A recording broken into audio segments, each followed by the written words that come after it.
The first contradiction is quiet.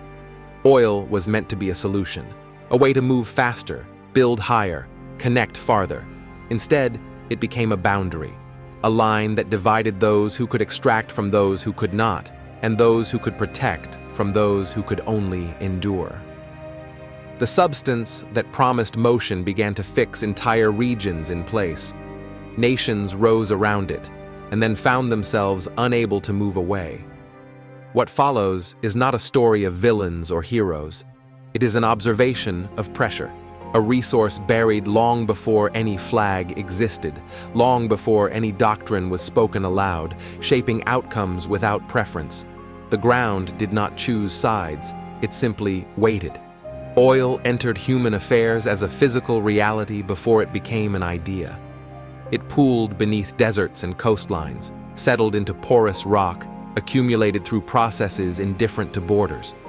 When it was finally drawn upward, it did not arrive as a metaphor. It arrived as a liquid that could be burned, transported, stored, and counted. At first, it was simply useful. Lamps burned brighter, engines ran longer, distance began to shrink. Soon, usefulness hardened into necessity. Roads multiplied, and so did vehicles. Factories reorganized around constant flow. Militaries learned to move without rest. Cities stretched outward, their limits defined less by walking distance and more by fuel capacity. Nothing in this expansion required conspiracy or design. Each step was practical, and therefore irreversible. Where oil was found, attention followed. Wells appeared, then pipelines, then refineries. Temporary camps became permanent towns. Permanent towns became nodes in larger networks. The terrain began to matter in new ways, not for its soil or rainfall, but for what lay beneath. Regions once considered marginal were suddenly central. Others, once self-sustaining, became dependent. As demand intensified, the shape of decision-making changed. Supply was no longer a detail. It became a condition. Governments adjusted budgets around price fluctuations. Shipping lanes were recalculated. Alliances took on new logic. The question was no longer whether oil mattered, but how much of everything else could exist without it. In some places, oil revenue built states quickly. Roads, schools, and administrative buildings arrived almost simultaneously. The sequence was compressed. Institutions that normally grow over generations appeared in a decade. The appearance of coherence came before the experience of it. Wealth moved faster than norms. Authority moved faster than accountability. In other places, oil arrived as absence. No wells, no refineries, no leverage. These regions learned to purchase stability rather than generate it.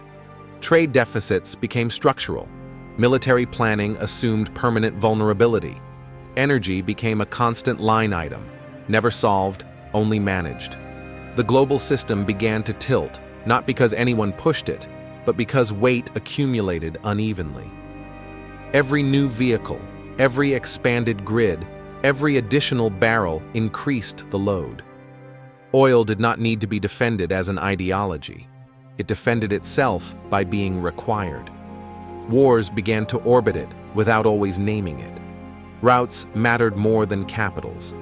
Straits and choke points became more significant than parliaments.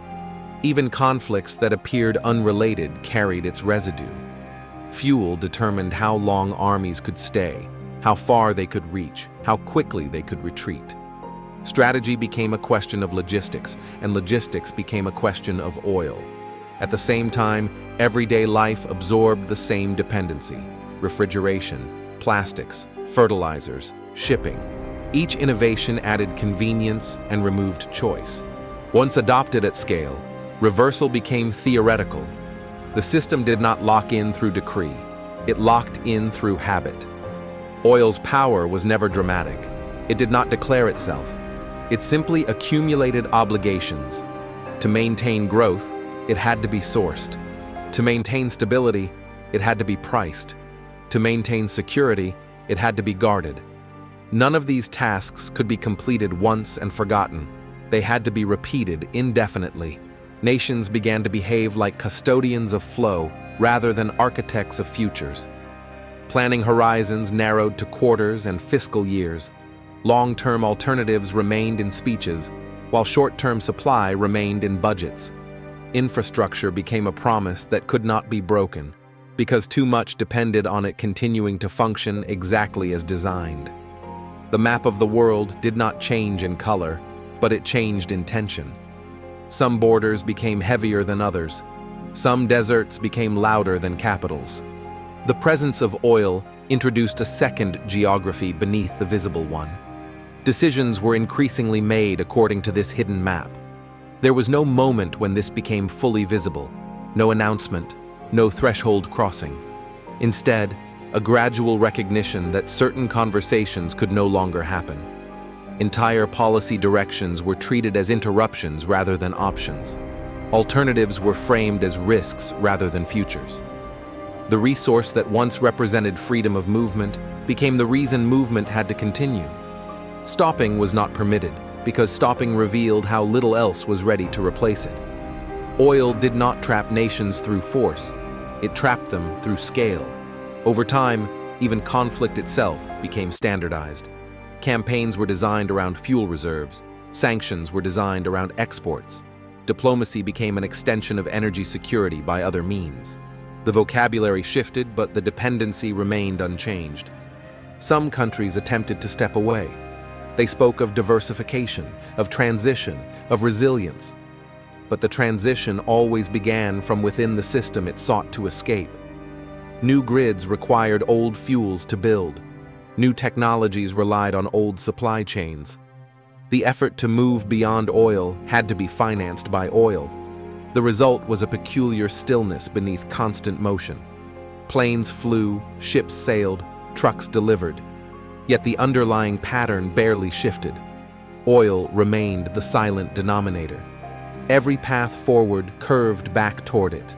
The longer this persisted, the less visible it became. Dependency normalized. War oversupply sounded archaic, even as strategy documents continued to assume it. Citizens discussed prices without discussing structure. The resource disappeared into routine.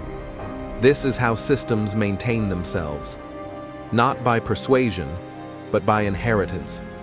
Each generation is born into an arrangement already operating. They learn to navigate it before they learn to question it. By the time they do, the alternatives feel imaginary. Oil did not just build nations, it built expectations. It established a rhythm of expansion, consumption, and response. Any deviation from that rhythm felt like instability. Stability, therefore, became synonymous with continuation. When disruptions occurred, they were treated as anomalies rather than signals. Price spikes were managed, not interpreted. Conflicts were localized, not contextualized.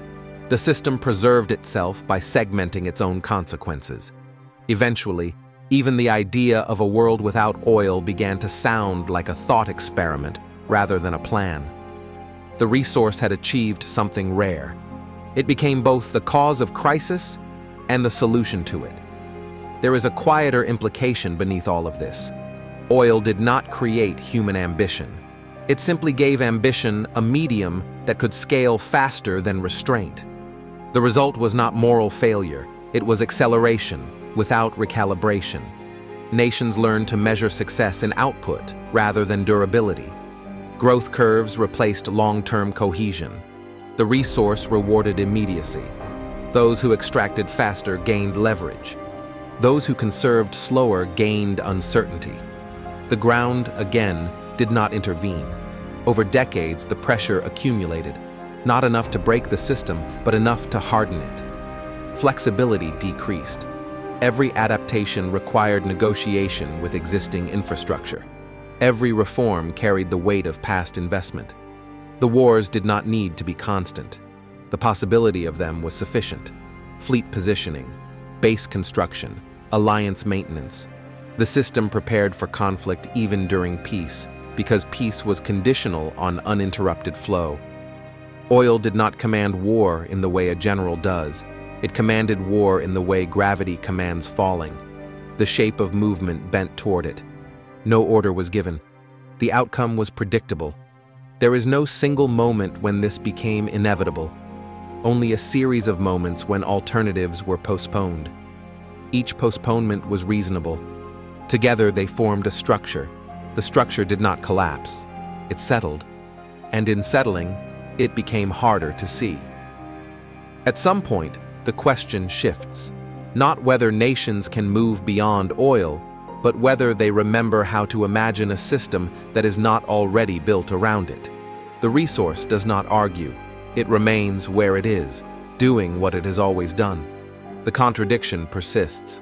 A substance formed over millions of years now dictates decisions made in minutes.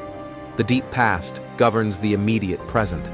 There is no villain in this relationship, only a mismatch of timescales. If oil were to disappear tomorrow, the world would not reveal its values. It would reveal its dependencies. The shape of those dependencies has been decades in the making. The pattern does not end here. It does not resolve into lesson or warning. It continues because it was never designed to stop. The pressure remains, quiet and unaddressed, beneath every movement that claims to be forward. And so the question is not why oil built nations. It is whether nations ever learn to build without it. If these questions matter to you, you'll find more of them on Timeless Questions, exploring power, belief, and meaning across time.